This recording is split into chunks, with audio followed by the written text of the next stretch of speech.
Ele veio hoje, deve vir amanhã. Espera aí, ficou vermelho aqui. Agora ficou verde. Toninho, puxa o cabo do microfone, tá aparecendo não. Deixa eu... Ok. Opa. Você testou o TP aí? Porque se não tiver o TP também não tem como Não, tá testado. Agora ele tá descendo, ó. Pronto. Mas se o TP tem, que você lê na mão. não. Lê. O microfone e o TP. É, TP você lê na mão. lê na mão. Não, lê com os olhos, né? Mas não tem a mente tão boa para gravar o texto. Não, isso é verdade. Isso daí eu acho que é um negócio coisado assim. Fica essa. Inteligente, mas nem tanto. Né, nem tanto. Como alguns aqui. Não pode tirar o papel da sua mão. É, se tirar o papel. Atenção, gente.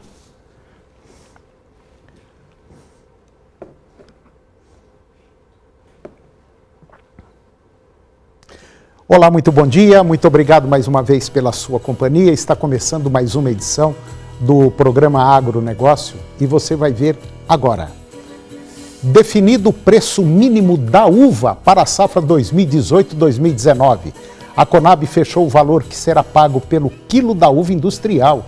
Brasil vai reforçar controle de bovinos em estados que vão retirar vacina contra a fitosa.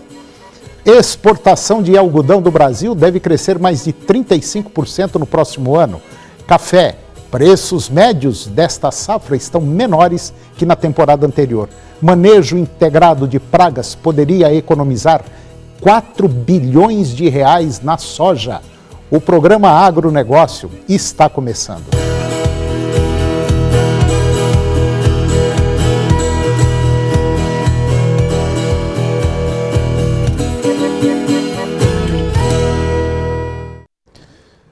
O anúncio realizado pela Conab, que foi divulgado agora no último dia 4, definiu o valor mínimo que será pago pelo quilo da uva industrial na safra 2018-2019. Preço R$ 1,03 o quilo.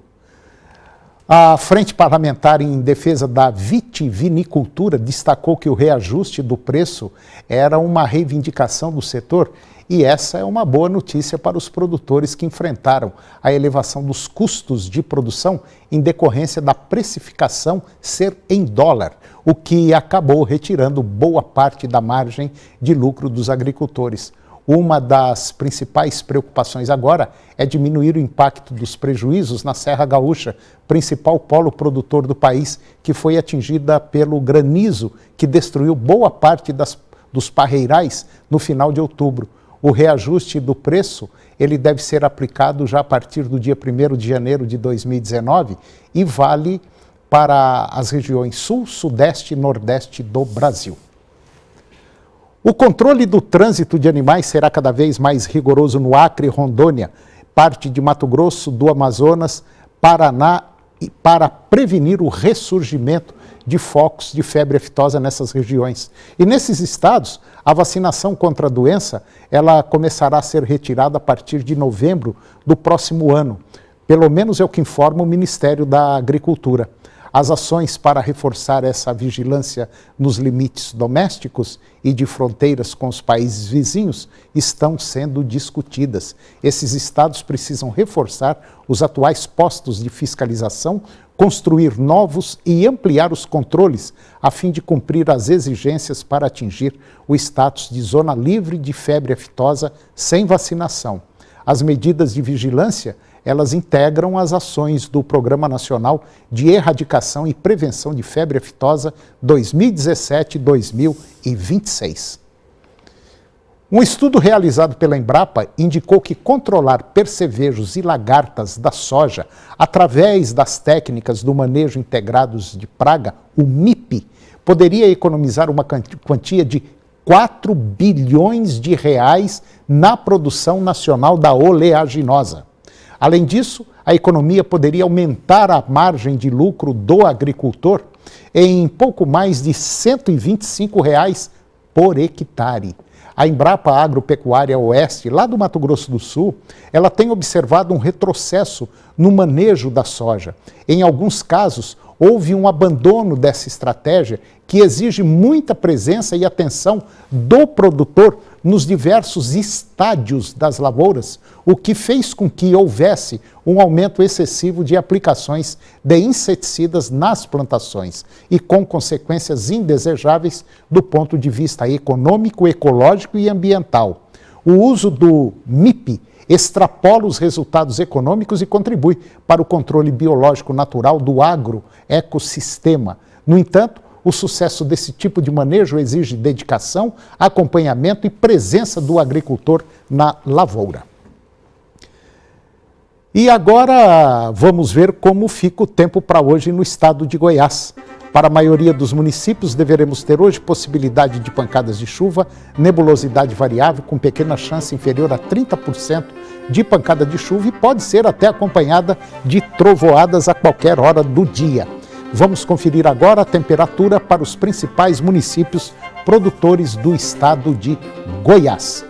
São Miguel do Araguaia, 32 a máxima e 23 a mínima. Minaçu, 29 a máxima e 23 a mínima. Posse, 32 a máxima e 20 a mínima. Aruanã, 34 a máxima e 29 a mínima. Cabeceiras, 27 a máxima e 20 a mínima. Itaberaí, 29 a máxima e 20 a mínima. Cristalina, 25 a máxima e 17 a mínima. Mineiros, 33 a máxima e 20 a mínima. Rio Verde, 32 a máxima e 20 graus a temperatura mínima. E depois do intervalo, você vai ver que o mercado do couro verde segue sem força para reagir. Exportação de algodão do Brasil deve crescer mais de 35% no próximo ano. E você vai conhecer o Rubber Tank, uma novidade que pode fazer seu bovino engordar mais. Nós voltamos já.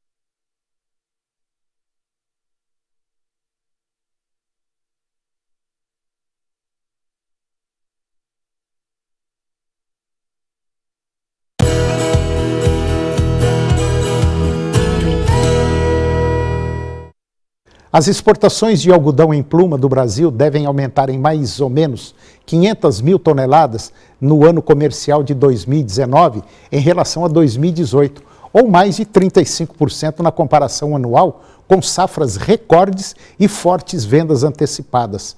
Os embarques, contudo, deverão ser diluídos ao longo de todo o ano que vem, em vez de se concentrarem no segundo semestre, como tradicionalmente isso acontece. Isso devido à menor disponibilidade de contêineres para embarques, que é um problema logístico que também aflige o setor do café. O setor exportador ainda não tem uma ideia clara do que pode ocorrer com as exportações de algodão agora em 2019, e caso a China e os Estados Unidos caminhem para encerrar uma guerra comercial. O incremento de exportações esperado para o próximo ano, ele reflete a expansão da produção prevista para o Brasil, para um recorde de cerca de 2,5 milhões de toneladas, após 2,1 milhões de toneladas neste ano de 2018. O plantio da nova safra está prestes a começar, com a colheita sendo realizada em meados do próximo ano. O abate de bovinos aumentou em 2018 em relação ao ano anterior. Este foi um dos fatores que colaborou com a queda de preço do couro verde, uma vez que aumentou a oferta do produto no mercado interno. Este aumento da oferta associado à demanda patinando mantém o preço do couro verde em patamares inferiores ao do ano passado. No Brasil Central, o couro verde está cotado em média 90 centavos o quilo, considerando o produto de primeira linha, desvalorização de 42% em um ano, e existem negócios ocorrendo abaixo do preço de referência. Lá no Rio Grande do Sul, por exemplo, O couro verde comum está cotado em média R$ 1,35 o quilo. Para o curto prazo, a expectativa é de que o mercado siga os preços andando de lado. As médias de preços dos cafés Arábica e Robusta, na parcial desta temporada 18-19, eles estão abaixo dos registrados no mesmo período da safra anterior. No início da temporada até o mês de setembro, os valores recuaram com força devido à safra volumosa, ao câmbio e à queda no mercado internacional. Porém, no mês de outubro, o avanço externo e a maior demanda impulsionaram os preços. Já a partir de novembro, as boas perspectivas quanto à safra 2019-2020 voltaram a pressionar as cotações do café. Na parcial desta temporada, a média do indicador Exalc CPEA do café Arábica posto em São Paulo está em R$ 436 a saca, uma queda de 13% em relação ao mesmo período de 2017-2018. Quanto ao café Robusta, a média do indicador CPEA está em R$ 330 a saca nesta safra 2018-2019, 24% inferior à do mesmo período da temporada passada, isso em termos reais. E depois do intervalo você vai conhecer o Rubber Tank, ou o tanque de borracha, uma novidade para o setor da pecuária bovina. E vai ver também que a alimentação inadequada ou insuficiente do rebanho é responsável pelo baixo desempenho da produção brasileira de leite. É um minutinho só.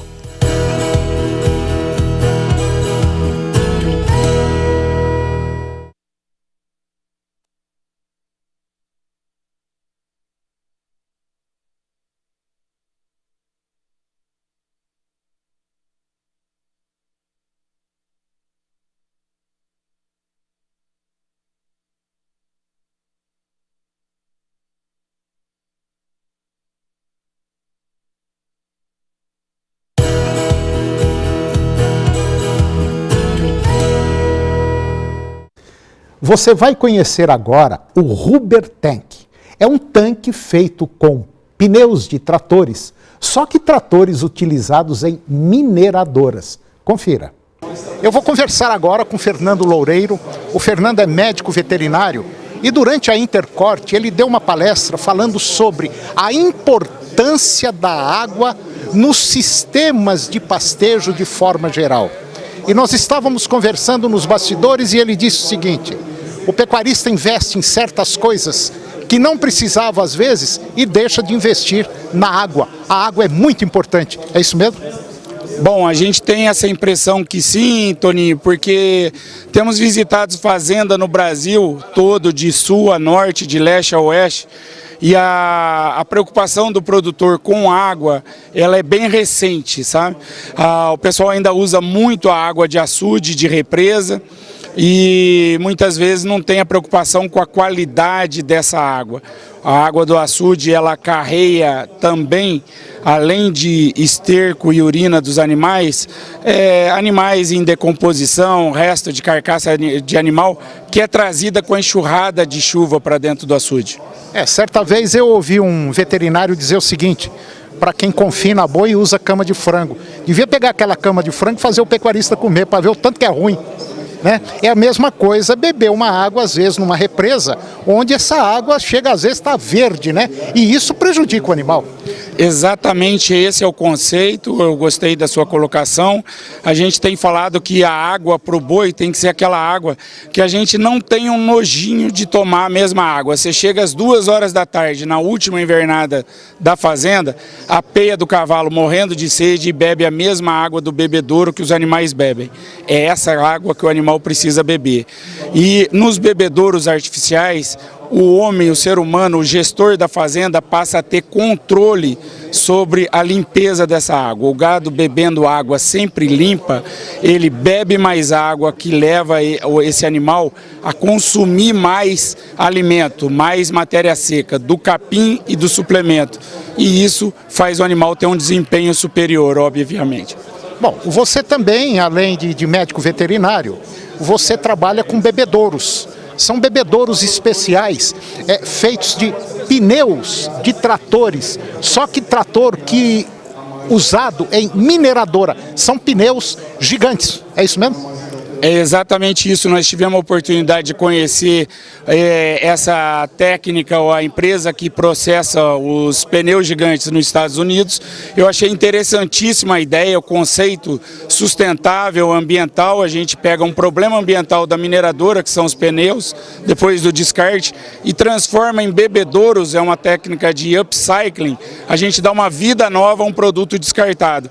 Na fazenda a vantagem é muito grande, porque eles vão durar para sempre, eles não acabam, não vai trincar, não racha, não tem problema de boi brigando, bater e se machucar, e ainda a facilidade de mobilidade, porque eu posso tirar o bebedouro de uma invernada e levar para outra área nos sistemas integrados, com a integração de lavoura hoje, que está crescendo muito no Brasil, e também de floresta, plantio de eucalipto e tudo.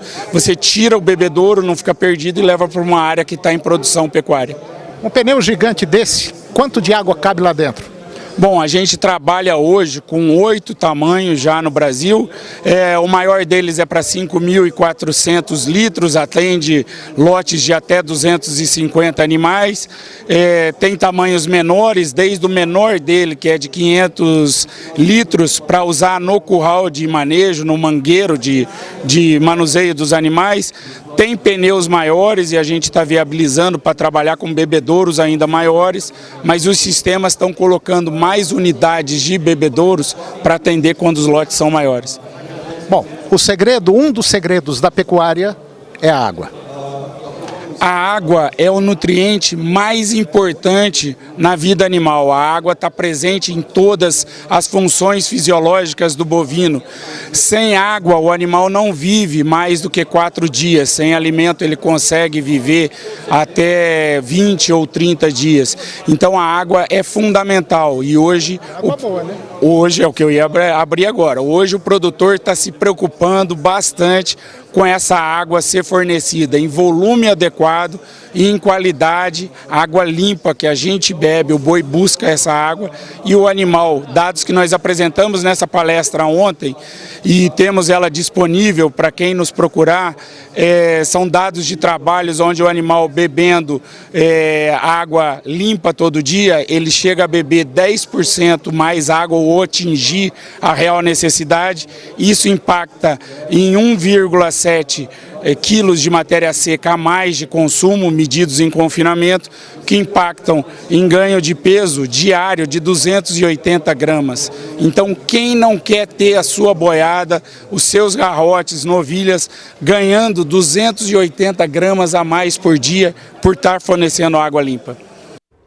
E depois do intervalo, você vai ver que a alimentação inadequada ou insuficiente do rebanho é responsável pelo baixo desempenho da produção brasileira de leite. E vai ver também que em algumas regiões a oferta moderada de boiadas mantém as cotações firmes. Nós voltamos já.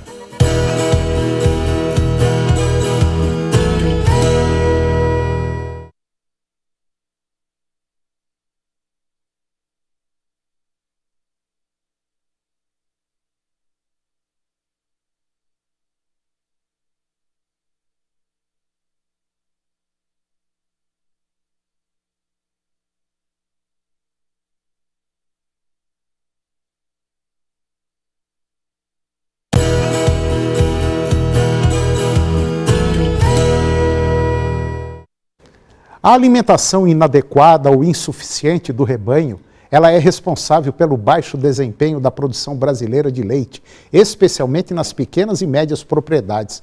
Esse problema ele foi considerado o mais importante da pecuária leiteira nacional por técnicos e pesquisadores que atuam no Balde Cheio, que é um programa da Embrapa que capacita profissionais da extensão rural.